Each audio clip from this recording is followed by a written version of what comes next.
ਬਿਸਮਿਲ੍ਲਾਹਿਰਰਹਿਮਾਨਿਰਰਹੀਮ। अस्सलाम वालेकुम। जी आया ਨੂੰ ਰੈਕਸ ਕਿਚਨ ਵਿੱਚ ਸਾਰੇ ਦੋਸਤਾਂ ਨੂੰ ਖੁਸ਼ ਆਮਦੀਦ। ਅੱਜ ਅਸੀਂ ਗ੍ਰਿਲ ਫਿਸ਼ ਬਣਾ ਰਹੇ ਹਾਂ। ਮਛਲੀ ਨੂੰ ਕੋਇਲਿਆਂ 'ਤੇ ਗ੍ਰਿਲ ਕਰਾਂਗੇ। ਸਰਦੀਆਂ ਆ ਗਈਆਂ ਅਤੇ ਸਰਦੀਆਂ ਦੇ ਵਿੱਚ ਡੰਮਰਾ ਮੱਛੀ ਫਰਾਈ ਕਰਕੇ ਖਾਣ ਦਾ ਜਾਂ ਗ੍ਰਿਲ ਕਰਕੇ ਖਾਣ ਦਾ ਬਹੁਤ ਆਪਣਾ ਹੀ ਮਜ਼ਾ ਹੁੰਦਾ ਹੈ। ਮੈਂ ਡੰਮਰਾ ਮੱਛੀ ਲਈ ਹੈ ਅਤੇ ਉਹਦਾ ਇਸ ਤਰ੍ਹਾਂ ਬੜੇ ਬੜੇ ਪੀਸ ਬਣਾ ਲਏ। बड़े पीस बना के तो एक साइड पर देखो असी इस तरह कट भी लगा लिया।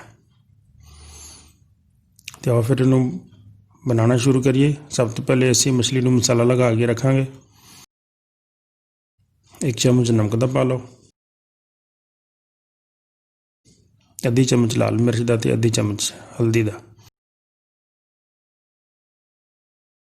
एक चम्मच धनिया पाउडर का, एक चम्मच गर्म मसाला पाउडर,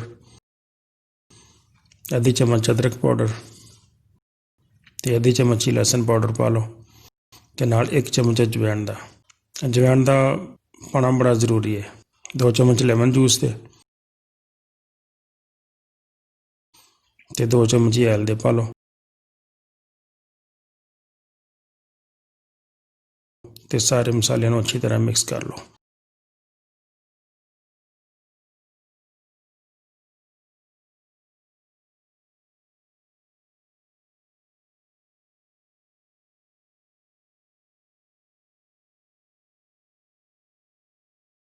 मसाले में थोड़ा जहा मजीद पतला कर लें।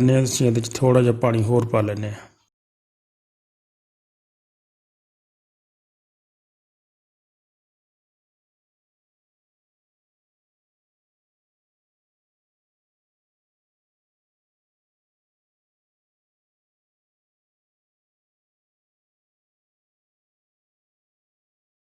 मसाला अच्छी तरह मिक्स हो गया तो हम सारी मच्छी को इस तरह अच्छी तरह मसाला लगा लो।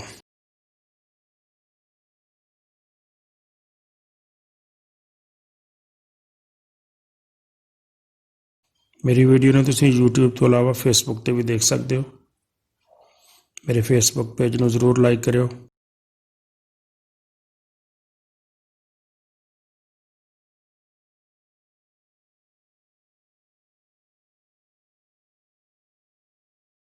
मसाला अच्छी तरह लग गया तो हम कम से कम असी 5-6 घंटे वास्ते इनू रख देंगे।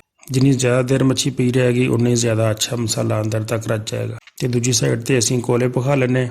कोले पका के तो मच्छी जी असी मसाला लगा के रखी सी उन्होंने ग्रिल में रख लें।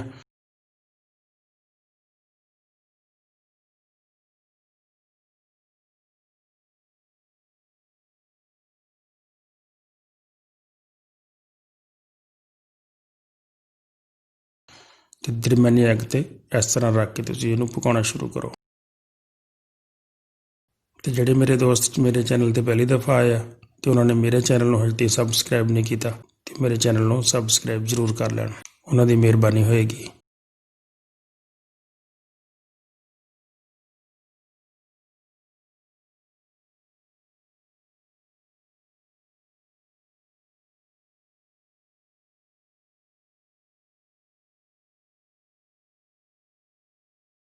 मछली ਨੂੰ इस तरह हल्की अग ते पकाते रहना।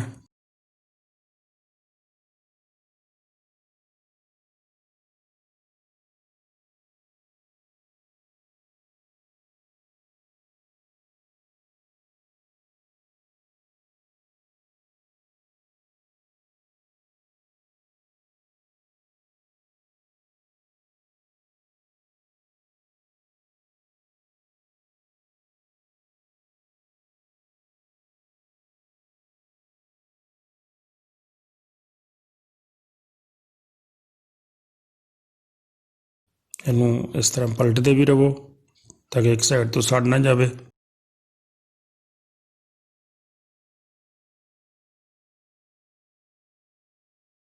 तो उस तो बाद दोनों साइडों पर असीं थोड़ा थोड़ा तेल लगा दें। आयल लगा के इनू मजीद थोड़ी देर पका लें।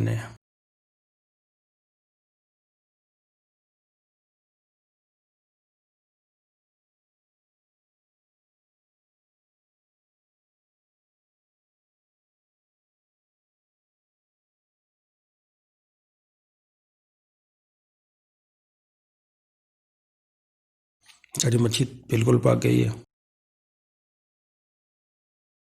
बहुत अच्छी बनी है, बहुत प्यारी खुशबू आ रही है।